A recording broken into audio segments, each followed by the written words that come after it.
लोग देखेंगे कि क्लैट का एक कॉम्प्रिहेंसिव सिलेबस कैसा दिखता है और आपको प्रिपेयर कैसे करना है आने वाले क्लैट एग्जाम के लिए। यह बहुत जरूरी हो जाता है कि आप अपने रिसोर्सेज बहुत लिमिटेड रखें, लेकिन जो लिमिटेड रिसोर्सेज हो उसमें आप बहुत कुछ अचीव कर ले, बहुत कुछ आप कवर कर ले उसी लिमिटेड रिसोर्सेज में।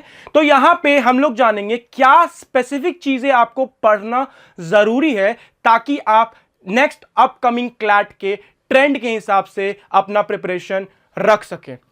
तो अगर हम लोग देखेंगे कि आपका क्लैट का स्ट्रक्चर क्या होता है, तो यह जानना बहुत जरूरी है कि आपका जो आने वाला एग्जाम है उसमें कितने सब्जेक्ट्स आते हैं, कितने सेक्शंस होते हैं, हर एक सेक्शन का कितना वेटेज होता है। तो यह सब हम लोग जानेंगे। तो पहले समझते हैं कि क्लैट का जो पैटर्न है, डिकोडिंग द क्लैट पैटर्न। तो यहां पे आप देख सकते हैं कि 120 क्वेश्चंस होते हैं, 120 क्वेश्चंस होते हैं और आपको कितना टाइम मिलता है, 120 मिनट्स।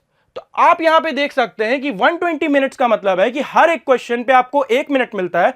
फॉर एग्जांपल, अगर आप क्लैट के वेबसाइट पे जाके देखिएगा कंसोर्शियम ऑफ एनएलयूज पे, तो वहां आपको यह चीज पता चलेगा कि हर एक सब्जेक्ट में 5 सब्जेक्ट होते हैं। आप देखिए यहां पे कि 5 सब्जेक्ट होते हैं। यहां पे आपका इंग्लिश हो गया, English language, current affairs and GK, CA and GK, ध्यान दीजिएगा।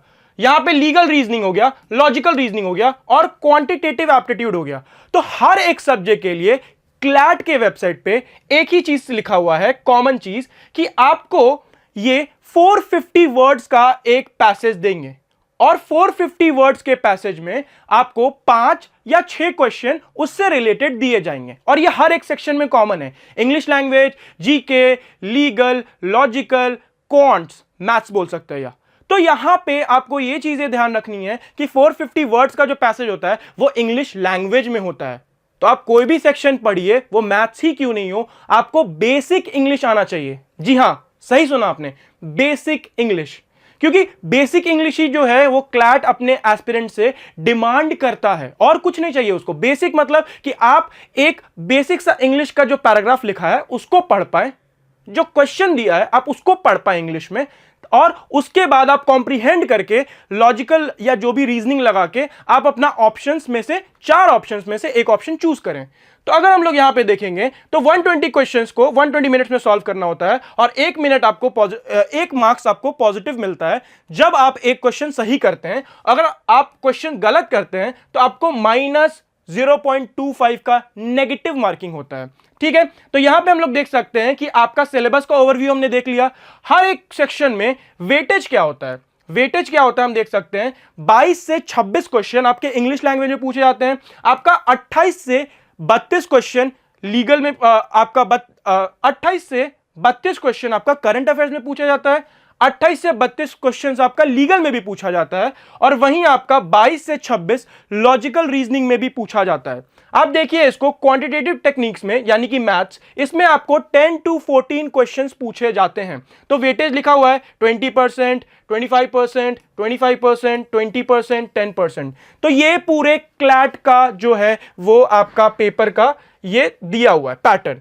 नेक्स्ट देख सकते हैं कि आपको हर एक सब्जेक्ट में क्या क्या पढ़ना है, on the point, to the point बताऊंगा, स्पेसिफिक बताऊंगा। तो रेगुलरली आपको एक न्यूज़पेपर तो पढ़ना ही है, न्यूज़पेपर रीडिंग इज मस्ट। आप इंडियन एक्सप्रेस उठा सकते हैं या फिर आप बोल सकते हैं कि आपका हिंदू भी इंपॉर्टेंट है, लेकिन बेसिक से शुरू करने के लिए आप इंडियन एक्सप्रेस पढ़ सकते हैं। इंडियन एक्सप्रेस में आपको जितना भी फ्रंट पेज से लेके जो भी इंपॉर्टेंट सेक्शंस है, डिपेंडिंग ऑन जीके या जो भी है, तो उसको जब आप पढ़ते हैं तो you need to make sure कि वहां पे जो इंपॉर्टेंट वर्ड्स है, जो हार्ड वर्ड्स है, उसको आप अंडरलाइन करके वहीं पेपर में पेन के मदद से उसका मतलब गूगल करके लिख सकते हैं। इससे क्या होगा कि आपको कल को अगर वो वर्ड कहीं भी देखने मिलेगा क्वेश्चंस में, मॉक सॉल्व करते हुए, एक्चुअल क्लैट देते हुए, तब वो वर्ड आपको डिफिकल्टी नहीं देगा। तो न्यूज़पेपर रीडिंग आपका मस्ट है। ये थोड़ा टाइम टेकिंग प्रोसेस है, लेकिन आपको पेशेंस रखना है। ठीक है, और यहां पे अगर आप न्यूज़पेपर पढ़ते हैं डेली तो आपको किस चीज में हेल्प मिलेगा, वोकैबुलरी बिल्डिंग। आपका जो वोकैब है वो बहुत स्ट्रांग होगा। अगर आप एक वोकैब का कॉपी बनाना चाहते हैं तो वो भी आपके लिए मस्ट होगा। यहां पे आप प्रैक्टिस कर सकते हैं आरसीज, रीडिंग कॉम्प्रिहेंशन जो है, जो कि क्लैट के इंग्लिश सेक्शन में पूछा जाता है, वो आप आरसीज को प्रैक्टिस कर सकते हैं, रीडिंग कॉम्प्रिहेंशन को, और यहां पे आप अपना स्पीड और एक्यूरेसी चेक कर सकते हैं। तो फर्स्ट इनिशियल मंथ्स में आप न्यूज़पेपर आराम आराम से पढ़िए, 2 घंटे लीजिए, 3 घंटे लीजिए, पूरा टाइम दीजिए, वर्ड मीनिंग हाईलाइट कीजिए, क्योंकि at the end of the day अगर आप मैथ्स भी सॉल्व कर रहे हैं तो ये ध्यान में रखिएगा कि आपको इंग्लिश पढ़ना पड़ेगा। तो नेक्स्ट देखते हैं आपको जीके में क्या पढ़ना है। जीके में देख सकते हैं हम लोग करंट अफेयर्स और स्टैटिक जीके लिखा है। तो करंट अफेयर्स जो है या स्टैटिक जीके, तो करंट अफेयर्स तो पूछ रहा है, क्लैट का ट्रेंड है, क्लैट का तो ट्रेंड है कि भाई करंट अफेयर्स पूछना, तो करंट अफेयर्स वो तो पूछते ही हैं। करंट अफेयर्स मतलब जो एक साल बोल सकते हैं, पिछले एक साल में जब भी क्लैट होता है उससे एक साल पहले या एक साल 2 महीने 3 महीने पहले का जो भी रीसेंट हैपनिंग होता है, ठीक है। तो वो डिपेंडिंग ऑन द नेचर वो कितना इंपॉर्टेंट रखता है, इंपॉर्टेंस रखता है आज के टाइम में, वो पूछते हैं। लेकिन वहां से वो स्टैटिक जीके भी पूछ देते हैं। स्टैटिक जीके का मतलब है कि यहां पे आपका ये बोलना चाह रहा है कि करंट अफेयर्स के रिलेशन में आपका स्टैटिक जीके का भी जो टॉपिक है वो सभी पूछ सकता है। फॉर एग्जांपल आपका हिस्ट्री से रिलेटेड, ज्योग्राफी से रिलेटेड, इकोनॉमिक्स से रिलेटेड, ये जो भी कंटेम्पररी इश्यूज है उससे रिलेटेड अगर आपका जो वो है वो आपको ये पूछ सकता है। तो यहां पे आप अगर पास्ट ईयर पेपर्स का एनालिसिस करें, 2025 का तो मैं बता सकता हूं आपको, 2024 का भी बता दूंगा, लेकिन द थिंग इज कि वो आप पे छोड़ता हूं मैं। आप इस वीडियो के बाद पास्ट ईयर पेपर एनालिसिस कीजिएगा और देखिएगा कितने स्टैटिक क्वेश्चन आए हैं पास्ट ईयर पेपर में, जीके के सेक्शन में। तो यहां पे देख सकते हो 2025 को बताऊंगा मैं कि सिविल डिसओबीडियंस मूवमेंट जो है उसके रिलेशन में बहुत सारे स्टैटिक क्वेश्चंस भी पूछे गए हैं इस बार के क्लैट में, जो कि 1 दिसंबर 2024 को कंडक्ट किया गया था। यहां पे अब हम लोग देखेंगे, नेक्स्ट है आपका लीगल एप्टीट्यूड का सेक्शन। लीगल एप्टीट्यूड का सेक्शन क्या है, मतलब कि यहां पे आपका ये लीगल एप्टीट्यूड में आपको बेसिक लॉ सब्जेक्ट तो पढ़ना ही है। बेसिक लॉ सब्जेक्ट मतलब टॉर्ट हो गया, law of torts, law of contract, constitution law, आपका फैमिली लॉ, आपका फिर लॉ ऑफ क्राइम्स, ये सब तो आपको कवर करना ही है। लेकिन क्लैट हर बार की तरह अपना ट्रेंड चेंज करते हुए अब आपको क्या कर रहा है कि करंट लीगल न्यूज भी पूछ रहा है। तो यहां पे आप बेसिक टॉपिक पढ़िए, लेकिन एट द सेम टाइम आप क्या कीजिए कि आप प्रैक्टिस करते रहिए, पैसेजेस पढ़िए, लॉ को कॉम्प्रिहेंड करना सीखिए।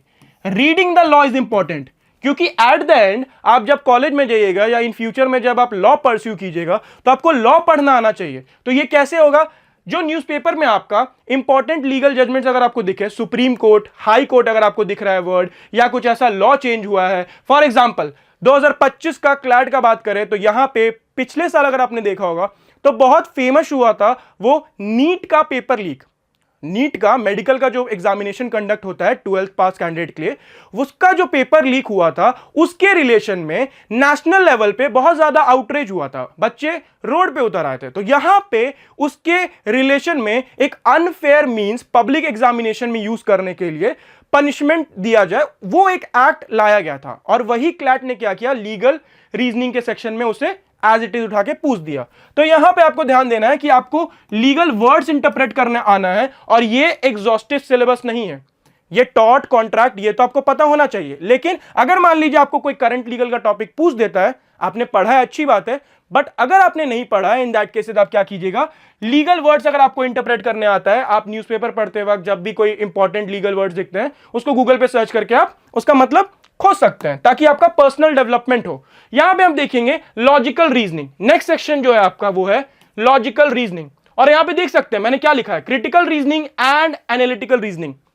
अब जो लॉजिकल रीजनिंग है उसका पैटर्न पूरा चेंज हो चुका है, और यहां पे बस क्रिटिकल रीजनिंग जो बच्चे सोचते थे वो क्लैट ने इस बार दिखा दिया है कि वो ट्रेंड से अलग चलता है, और उसने इस बार एक एनालिटिकल रीजनिंग का भी क्वेश्चन पूछा है। एनालिटिकल रीजनिंग देख सकते हैं आप, सीआर तो होता ही है, सीआर मतलब क्रिटिकल रीजनिंग। यहां पे आपको पढ़ना पड़ सकता है premise and conclusion, assumption, strengthening, weakening, counter arguments, inferences, यहां पे फिर एनालॉजीज, सिलोजिज्म्स, कॉज एंड इफेक्ट, ये तो पढ़ना ही है। लेकिन अगर आप एनालिटिकल रीजनिंग की बात करें तो वो भी आपको, जैसे कि इस बार का बात करें, इस बार के क्लैट में सिटिंग अरेंजमेंट का एक पैसेज पूछा था। तो ये बहुत ज्यादा बाउंसर सवाल था और बहुत सारे बच्चे कंफ्यूज हो गए थे, क्योंकि पिछले अगर कुछ सालों का ट्रेंड देखें तो क्लैट में एनालिटिकल रीजनिंग नहीं आता था।